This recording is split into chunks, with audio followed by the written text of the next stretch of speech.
Ahaye Isaac Nana Obiri Yeboah Enterprise. Yede kunja papa nkwane yedele. Se ope kunja papa abla Isaac Nana Obiri Yeboah Enterprise. Yawa kunja bia wa ha kunja bia ope bia. Egypt ekunja, Germany ekunja, Italy ekunja, ekunja bia de bia onim se ye kunja papa no e na Isaac Nana Obiri Yeboah odele with. Ohwa kunja amisimu. Na wangasa ohwa kunja la we Egypt enye China de ni. Eye Egypt akunja. Odi hwe bia no kwa se de bia ne tie eye bia papa every Egypt a de aba we ye de ma etufo bo ekunja bia ope wasase we so na Obiri Yeboah nko na betuma mo China ekunja pe na ye ni bi but ekunja bia country bia ekunja ope no ye de wo se bla na be challenge yen na be bi se ekunja ope se ye ntumi enya ma wa bla Isaac Nana Obiri Yeboah Enterprise e wa be kan free pipe junction ho na usane first round second round no Isaac Nana Obiri Yeboah Furniture Enterprise ewo ho. Se o pese oni Nana Obiri Yeboah din kita ho bia. Fre 0558 78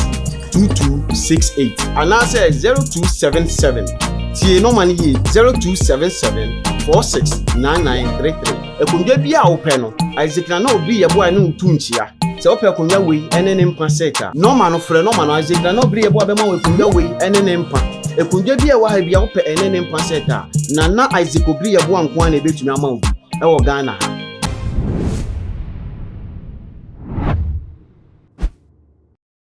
Akwabashonko enkoma wa wohwe mesabre ewotuma GHS so Ghana wahala dwumedie na ebre aso say de ebesomo ewo ye fidie kase ye eso na odofo eye enche ye bia na ye ankasa ye veteran actor na say ye legendary actor ye papa Kofi Adjorlolo wone eye Shata Wale ne mame eye Shata mama omukoko piemu ewo eye Hot FM a womo ede eye womo anisode hu ebebeto eye abonten a womo echire Ghana for ese womo aye serious and I say they are seriously in love. I just say enche bia no womo ebeba abonten ababe announce womo date of a year marriage e dey achire Ghana for na just say Ghana for etimi a support womo say ya dem they are currently dating. Na ebra issue yi ebebe to abonten na ebi no hu ne say e ya agro ebi no zo we dey enye no kre ade ebi no mo kan keke izan zo mo ne say Kofi Adjorlolo e wo ni 60s emu e ye Shata mama enso so e wo e ye ni 60s emu e na ebi emu enso so eno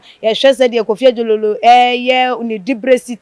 waji din city na se bi wokware ye Shata Wale ma me na ye se bi no hu ne se da bi e ya agro bi keke wo be komkra na ye movie bi e na wo mo e ba ye dem e ba be shoot ana se e ye nwum bi a Shata Wale pese won fa mra bontem no pese wo ngina sa e ye yi no so emfa in releasing ti ni kwa se Ghana for e de wo ma so e ma e ye eno na se de ensem no ekokọ esi e de fa na no bi no kwampo ka se Shata Wale enya de se wo bepene amane mame aware eye Kofi Adjorlolo de biara edam na eno na chese eye ensensem a circulating e de fa aware ensem no eho e de eba no wo mo ebusa ye yenua ba na ye mame Shata mama ai ne onu ankasa ne enyoma na se obi a wo ben no a wo ne no etu eye anamon wonim eye ni ncho emu e ba ne say be kan say eye ne publicist and din edi Reagan Mend wono ene ye ne kasamafo ede emanum wo react e wo eye Peace FM entertainment show review no eso eno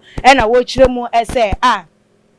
ensem ebi no mo eka say ane na Shata Wale empene e mane mame enware eye Kofi Adjorlolo no one mame no akasa na waje mame na dwenche na se de mame ne de nsem etudwane no ene nam so ama Reagan so aba abonten abebie eye emu e de ache Ghana for no do for mo mame nkenkan emfa emamo say yes. Ever since the news went viral, people are asking whether Shata Wale would allow the mother to marry Kofi Adjorlolo. Well, I spoke to her this morning and she told me that no one can prevent her from marrying anyone of her choice. No any a year Reagan meant name sama wode etudwa na according to Reagan also etwa so ebie manager say ma me no echirema obi entimi detective emfa emma na even Shata Wale kwampo enye de entimi enkasa emfa emma no na nensem no saying so and what so say she said why would Shata Wale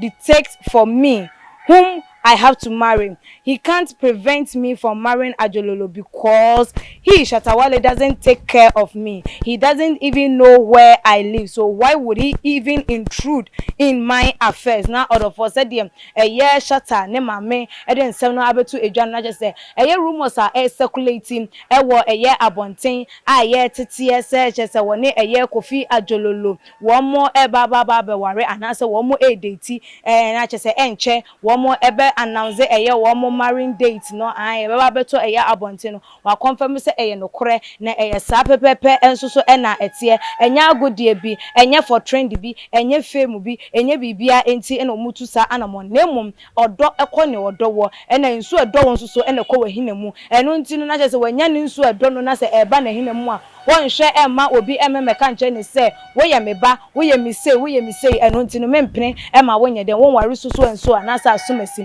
enti Shatta Wale no krampo no ye ne ba no krampo no oni right and oni say so obe intrude into no ne private life and I say ne lifestyle ne relationship emu no oni right because ono crash Shatta Wale empra he no ahwe no woni baabi a wote issues ba ya na wo pe baabi ada wonya baabi nda wo de ne nam eye radio stations so ensempem na Shatta Wale ba bonten ebebe kan ye obebe kan ensempo to na de efa eye ne ho ebeke kan nsem bebrebi edidi nkrofo atem a chese ono ma me no krampo no wan dwen ne ho ehunu se me ma me abeka nsem we ede na me so metime aye ede aboa a chese ni nyina mu no ne ba na yi nani ede anase nnem wenye obi a wodo no wenye obi a sebi wono so hu ne se wo po bi ne na tena bobra ana wo nyina ewo wo mo emma companionship we nya fe ne ye baba bebo ye meme procure eye enkwala bia ewa asetena mu obi e baba betina se ni agigi ye ni because obi a wone ma ene ye tifia we baba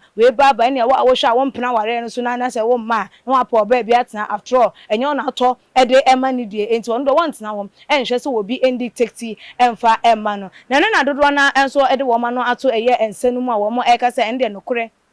because ono Shatta Wale no krampo no ne ma me no entimi enforce wo ba emfa ema no sa chinchina achi eye Shatta ene wo ba we enye den entna anase ware wo ba we nti sa so no no so no wontimi enye den enhwehwe eye bema emfa ema eye ne ma me nanso aya na dodo na hu ne sem se awareja ye ba na enkwala enyini dum pempenso ebi na se ma me no se kwakwa ware fofra aya ne enkwada no aya no wo mu enwinwi wo mu etete wo mu ha because ebia na oba ma eye papa no ekwakwa ware anase se bi obema ma me no ekwakwa ware no ebia na bema na amati nanim ana oba na ma amati nanim amfa ma afane afano enkwala no enti na afa benam so na efia wo mo nanka wo mo no mo ma me natie ana wo mo no papa natie ana nkita hudi nanka eda wo ne wo ma me entem no na ebenam so na se nkita hudi no eto eba aba betwa enu nti no efa baabi no se wo mo betu na mo bisa wo mo enje nkwada no nsusu no wo mo apomuden ene ebie mo nsusu no wo mo decision na wo mo so betake towards the marriage na ansa no mo no nto bia